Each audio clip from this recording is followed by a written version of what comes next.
Doctor ortho Ayurvedic oil and capsule. अब दर्द भी घुटने टेकेगा। सोमवार से छत्तीसगढ़ विधानसभा का मानसून सत्र का हुआ आगाज। विधानसभा में राम मंदिर चंदा चोरी पर हंगामा।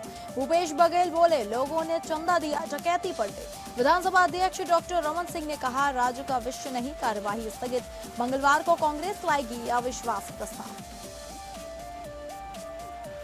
स्वास्थ्य मंत्री इरफान अंसारी ने एम्स देवघर की कार्यप्रणाली पर उठाए सवाल। इरफान अंसारी ने बीजेपी पर साधा निशाना। कहा, बीजेपी ने एम्स को बनाया राजनीति का अड्डा। नाराज इरफान अंसारी ने एम्स में ताला जड़ने की कही बात।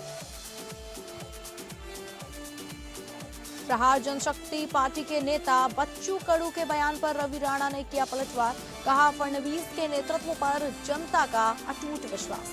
विदर्भ के विकास के लिए देवेंद्र फडणवीस की सक्षम नेतृत्व।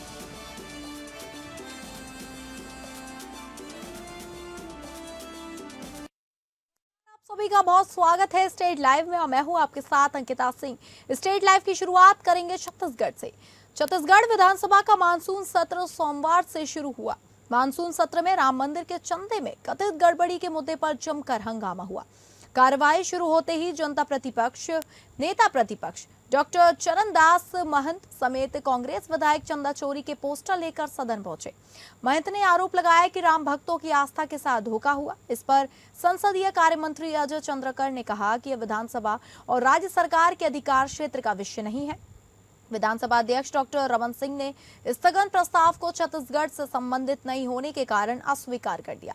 इस दौरान पूर्व मुख्यमंत्री भूपेश बघेल ने आरोप लगाया कि छत्तीसगढ़ के लोगों ने भी राम मंदिर निर्माण के लिए चंदा दिया था, लेकिन उसमें डकैती पड़ गई।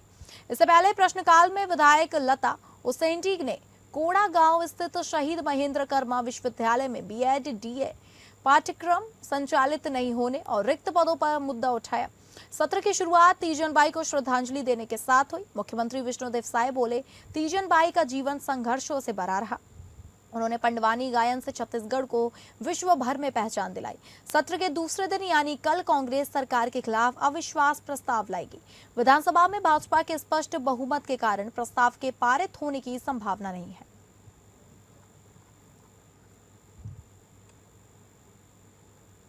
रायपुर में आम आदमी पार्टी के रायपुर जिलाध्यक्ष नवनीत नंदे और रायपुर यूथ विंग जिलाध्यक्ष विकास दास मानिकपुरी के नेतृत्व में नकटी गांव के प्रभावित गरीब परिवारों को न्याय दिलाने के लिए स्थानीय धरसीवा विधायक अनुज शर्मा के निवास का घेराव किया गया। आप नेताओं ने कहा कि गरीबों के घर उजाड़कर विधायक कॉलोनी का निर्माण किया किसी भी स्थिति में स्वीकार नहीं है।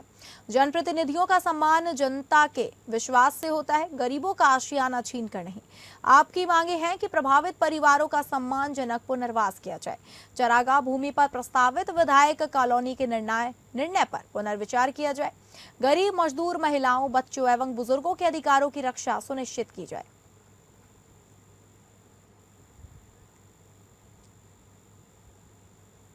कथाकार देवकी नंदन ठाकुर इन दिनों अपनी कथा कहने राजधानी रायपुर में प्रवास कर रहे हैं। इस दौरान उन्होंने प्रेस से मिलिए कार्यक्रम पहुना में पहुंचे, जहां कथाकार देवकी नंदन ठाकुर ने स्पष्ट रूप से सनातन वोट की मांग की। अगर सनातन वोट बनेगा तो मंदिरों के जैसे पैसे उस वोट में जमा किए जाएंगे, जिससे आधुनिक गुरुकुल का निर्माण होगा। साथ ही साथ अस्पताल और स्कूल कॉलेज भी उन पैसों से बनेंगे। सरकार अभी मंदिरों का पैसे का गलत इस्तेमाल कर रही है, जिस पर भी लगाम लगेगी। लगातार मंदिरों के पैसों की चोरी की बातें भी सामने आ रही हैं, जिसे देखते हुए सनातन वोट की आवश्यकता महसूस हो रही है। सबसे पहले जो स्व के स्वार्थ को नहीं छोड़ेंगे तब तक सनातनी एक नहीं होंगे। जब तक हम ये सोचते रहे मेरा क्या लाभ है, मेरा क्या लाभ, जब तक सोचेंगे तब तक हम अलग अलग रहेंगे। और जब ये सोचेंगे मेरे देश का और मेरे सनातन का क्या लाभ है, तब हम इतने ऊपर उठ जाएंगे तो मैं नहीं दिखेगा, तब सनातनी एक हो सकता है। और उसके लिए सनातन बोर्ड एक अहम भूमिका निभा सकता है कि उसकी सहायता, उसकी सेवा गौ को भी मिलेगी और हर वर्ग को भी मिलेगी। उससे पढ़ने का अवसर हर एक वर्ग की बहन बेटियों को मिलेगा। भैया देखो, हमने नहीं कहा था, भविष्य मालिका ने कहा है। अगर हम भविष्य वक्ता होते तो हम आज बोल देते कि इस व्यक्ति से प्रश्न मत पूछ पाना। हम तो देखिए, सर्व पाप प्रणाशनम भागवत का अंतिम श्लोक है। नाम संकीर्तनम यस्य सर्व पाप प्रणाशनम प्रणामो दुख समनस तम नमामि हरिम परम, सभी पापों का नाश करने वाला भगवान का नाम है। कोई माने या न माने, हमारे देश में कॉन्वेंट स्कूल और इंग्लिश मीडियम स्कूलों की संख्या बढ़ रही है, लेकिन वहां जाके कोई पूछ नहीं रहा कि अब बताइए स्कूल में जवान छोटी छोटी बच्चियों को बॉलीवुड के गानों पे क्यों नचाया जा रहा है भाई? अगर टीचर्स को ये शौक है कि बेटियां नाचेंगी बॉलीवुड की, तो वो अपनी बच्चियों को नचाएं। मैंने तो कई बार कहा है कम से कम सदन में 50 धर्माचार्य जाने चाहिए। वो 50 सीटें रिजर्व कर दी जाएं जहां 50 धर्माचार्य पहुंचे, और 50 धर्माचार्यों का यह कार्य हो कि लिविंग रिलेशनशिप जैसा कानून भारत में नहीं बन सकता। राजधानी रायपुर में एक बार फिर पुलिस की कार्यप्रणाली सवालों के घेरे में है। खमतराई थाना क्षेत्र के युवक महेश दास की आत्महत्या मामले में नया मोड़ सामने आया है। आत्महत्या से पहले का 59 सेकंड का एक कथित वीडियो सामने आया, जिसमें महेश दास ने अपने परेशानी बताते हुए कुछ लोगों पर प्रताड़ित करने का आरोप लगाया है। परिजनों का दावा है कि वीडियो में खमतराई थाने में पदस्थ आरक्षक प्रदीप सिंह यादव उर्फ बंटी सहित मोंगरा दास मानिकपुरी, गोपी दास मानिकपुरी, प्रतिमा मानिकपुरी और गुरप्रीता का नाम लिया गया। परिवार का आरोप है कि महेश लंबे समय से मानसिक दबाव और कथित प्रताड़ना से परेशान था, जिसके चलते उसने यह कदम उठाया। परिजनों ने पूरे मामले की निष्पक्ष जांच और दोषियों के खिलाफ सख्त कार्रवाई की मांग की है। वहीं पुलिस का कहना है कि पूरे मामले की गंभीरता से जांच जारी है। कथित सुसाइड वीडियो की सत्यता, उसमें लगाए गए आरोपों और आत्महत्या की वजह की पड़ताल की जा रही है। फिलहाल इस मामले में लगाए गए सभी आरोप मृतक के परिजनों और कथित सुसाइड वीडियो में किए गए दावों पर आधारित है। जांच पूरी होने के बाद ही पूरे मामले की वास्तविक स्थिति स्पष्ट हो सकेगी।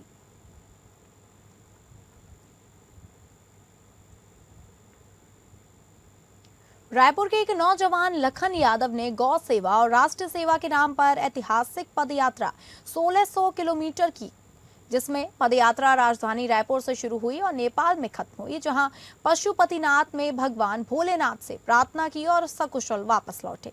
लखन यादव ने संदेश दिया कि भारत के भविष्य युवाओं को की सनातन परंपरा का निर्वहन करते हुए अपना जीवन जिए, राष्ट्र प्रेम में अपना जीवन लगाएं, गौ माता को उनके अधिकार दिलाने के लिए संकल्पित हों। इन्हीं भावनाओं को लेकर पशुपतिनाथ यात्रा संपन्न कर लौटे लखन यादव, जहां युवाओं ने उत्साह और जोश से उनका स्वागत किया।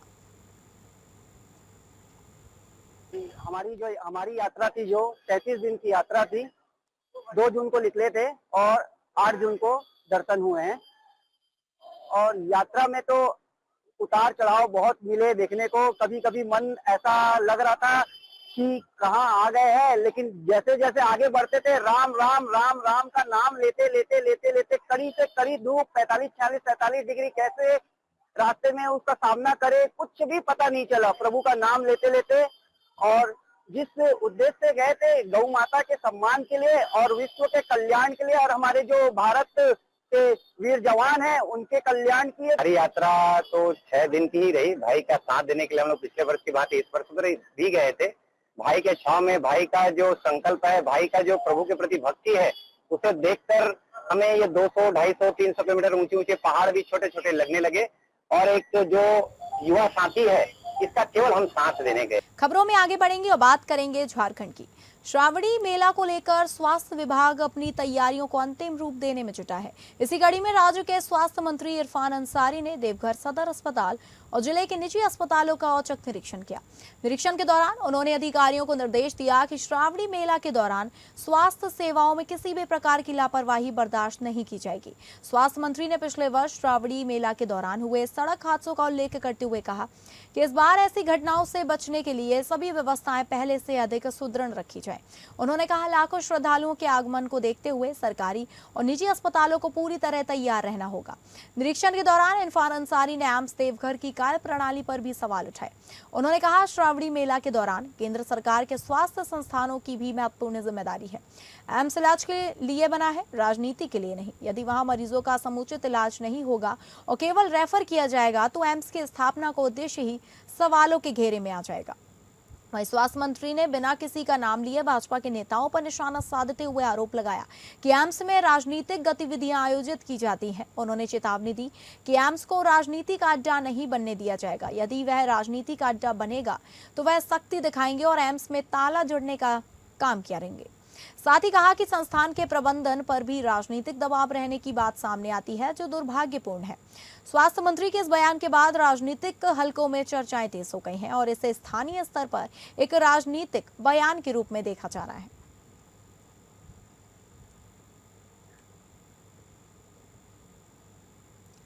धनबाद के बागमारा से सांसद झुल्लू महतो ने निरसा विधायक अरूप चटर्जी को अपने अधिवक्ता के जरिए 2 करोड़ रुपए का मानहानि नोटिस भेजा है, जिसमें सांसद द्वारा यह आरोप लगाया गया है कि निरसा विधायक ने हाल ही में आयोजित एक प्रेस वार्ता के माध्यम से प्रिंट, डिजिटल और सोशल मीडिया के मंचों पर सांसद और उनके परिवार के खिलाफ ऐसे बेबुनियाद झूठे बयान दिए हैं जिससे उनकी प्रतिष्ठा को ठेस पहुंचा है।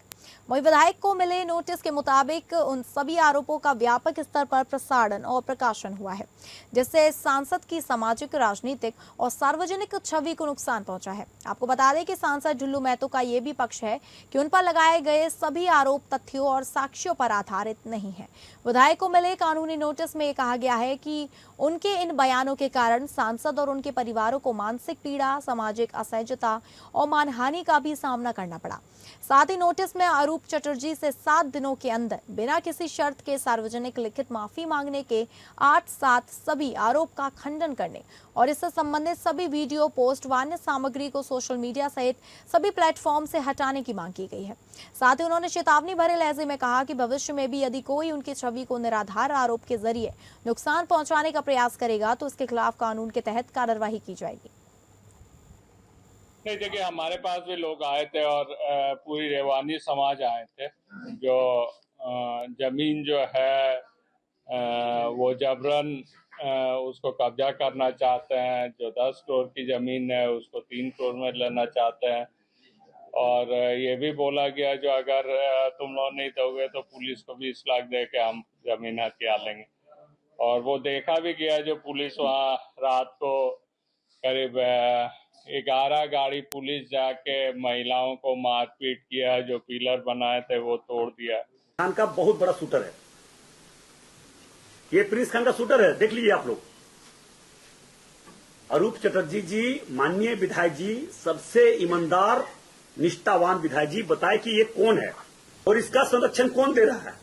गढ़वा जिले में झारखंड सरकार के पूर्व मंत्री एवं झामुमो के केंद्रीय महासचिव मिथिलेश कुमार ठाकुर ने भाजपा विधायक सत्येंद्र नाथ तिवारी के आरोपों पर पलटवार करते हुए उन पर धार्मिक उन्माद फैलाकर लोगों की भावनाओं के साथ से खिलवाड़ करने का आरोप लगाया।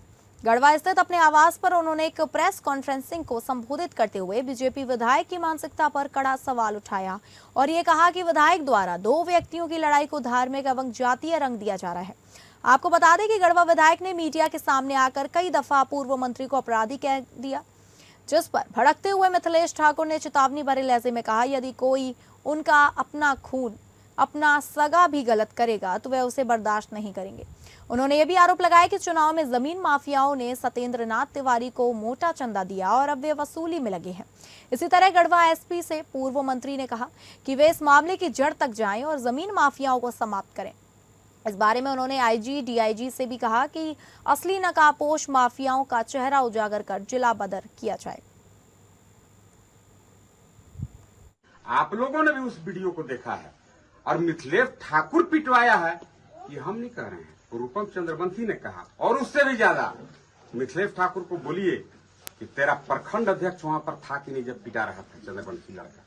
ये पूरा साजिश के तहत 8 लड़का गए, सभी माइनॉरिटी परिवार के लड़के थे और ये बेचारा चंद्रवंशी जा रहा था इसके ट्रेडर्स में प्राइवेट नौकर का काम करता है और इसके जमीन में आपको मालूम है 20 फीट 25 फीट क्रिमिनल अपराधी लोग जबरदस्ती मिट्टी और मोरम निकाल करके करोड़ों करोड़ रुपया का मिट्टी लोग चोरा करके बेचने का काम। शर्मिंदगी महसूस होती है कि जिस तरह की घटिया राजनीति, गिरी हुई राजनीति यहाँ के जो निकम्मे विधायक हैं, जिनको जनता से के हित से कोई लेना देना नहीं, विकास से कोई लेना देना नहीं है, जहाँ इनको दिखता है कि इनकी जेब भरेगी, ये वहाँ तुरंत पहुँच जाते हैं और जहाँ इनको दिखता है कि हम कहाँ जातीय उन्माद पैदा कर सकते हैं, धार्मिक उन्माद पैदा कर सकते हैं, वहाँ ये किस बिल से निकलकर और कहाँ से आप लोगों को 5 मिनट के अंदर खोज कर और इस तरह का माहौल खराब करने का काम करते हैं।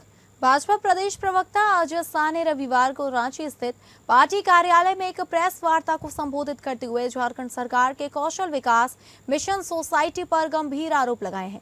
इस दौरान उन्होंने दावा किया कि सरकार ने ब्लैक लिस्टेड कंपनी को ब्लैक लिस्ट की सूची से हटाकर करोड़ों रुपए का भुगतान कर वापस में ब्लैक लिस्ट की सूची में डाल दिया। इस क्रम में दस्तावेज प्रस्तुत करते हुए अजय शाह ने कहा कि अगस्त 2024 को तत्कालीन मिशन निदेशक ने स्किल डेवलपमेंट की 6 कंपनियों को फर्जी बैंक गारंटी देने का दोषी पाया तथा अगस्त 2026 तक इनको ब्लैक लिस्ट कर दिया। इस दौरान स्किल डेवलपमेंट के नाम पर विभाग द्वारा लगभग 55 करोड़ का भुगतान भी किया गया। अजय शाह ने आगे बताया कि अगस्त 2025 में फर्जी बैंक गारंटी मामले में विनय चौबे के जेल जाने के बाद शैलेंद्र लाल ने वापस से कंपनियों को काली सूची में डाल दिया, यानी कि ब्लैक लिस्टेड कंपनियों की 10 महीने के लिए सूची से बाहर निकालकर करोड़ों का भुगतान किया गया और वापस से काली सूची में डाल दिया गया। वहीं भाजपा ने इस पूरे घोटाले की उच्च स्तरीय जांच की मांग की है।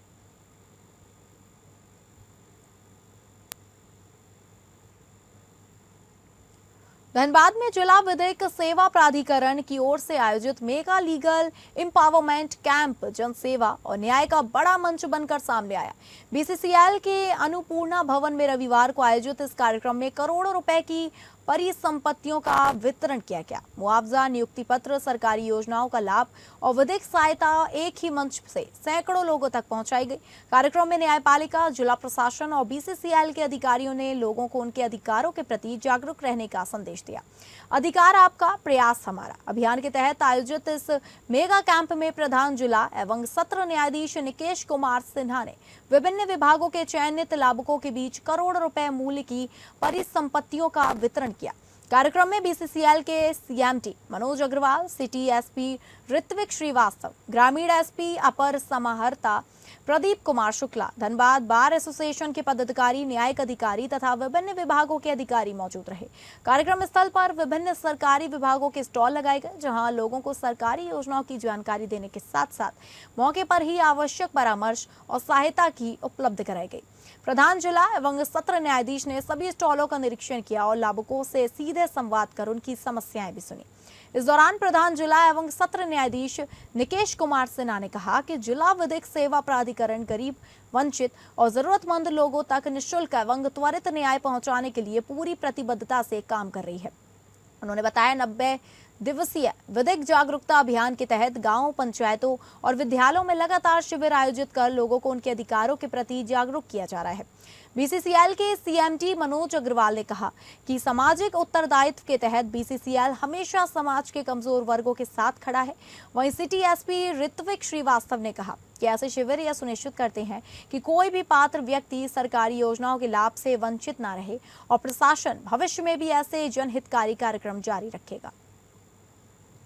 बीसीसीएल ने इसको होस्ट किया, मेजबानी किया इन्होंने, और आज जो स्टॉल लगे हैं इसमें जो बेनिफिशियरीज हैं उनको विभिन्न प्रकार की सामाजिक जो स्कीम्स रहते हैं गवर्नमेंट के, उसका बेनिफिट दिया जा रहा है। बड़ी संख्या में लोग आए हुए हैं, विभिन्न विभागों ने अपना स्टॉल लगाया, आप देख रहे होंगे।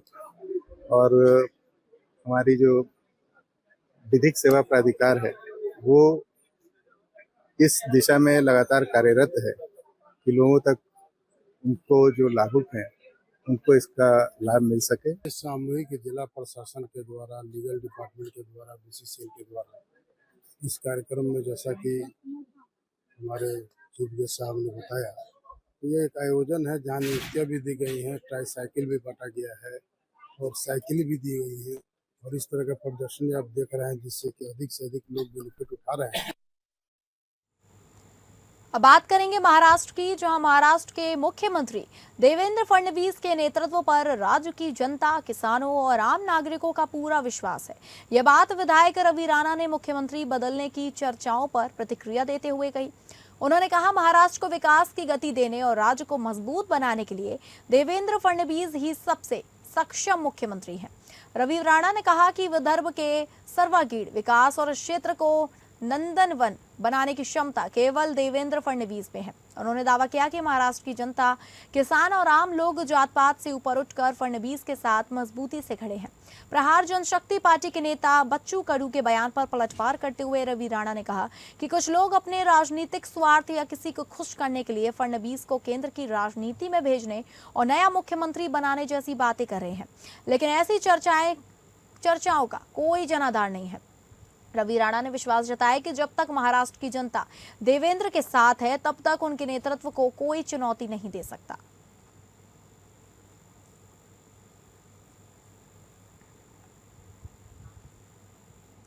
Navi Mumbai crime branch unit 1 ने तलोजा इलाके में बड़ी कार्रवाई करते हुए प्रतिबंधित गुटखा तस्करी का भांडाफोड़ किया है। बाटलीवाला कंपाउंड में एक ट्रक से 2 छोटा हाथी वाहनों में गुटखा उतारा जा रहा था, तभी पुलिस ने छापा मारकर 3 आरोपियों को गिरफ्तार कर लिया। कार्रवाई के दौरान पुलिस ने 64.60 लाख रुपए मूल्य का प्रतिबंधित पान मसाला और तस्करी में इस्तेमाल की गई ट्रक और 2 छोटा हाथी वाहनों सहित कुल 1 करोड़ 4 लाख रुपए का माल जब्त कर लिया।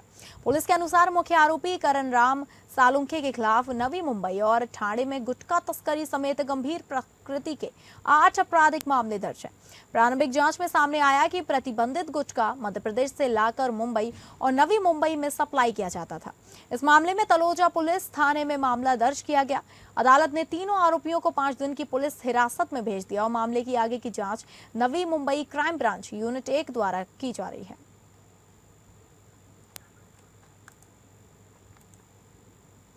तो फिलहाल स्टेट लाइव में बस इतना ही। नमस्कार।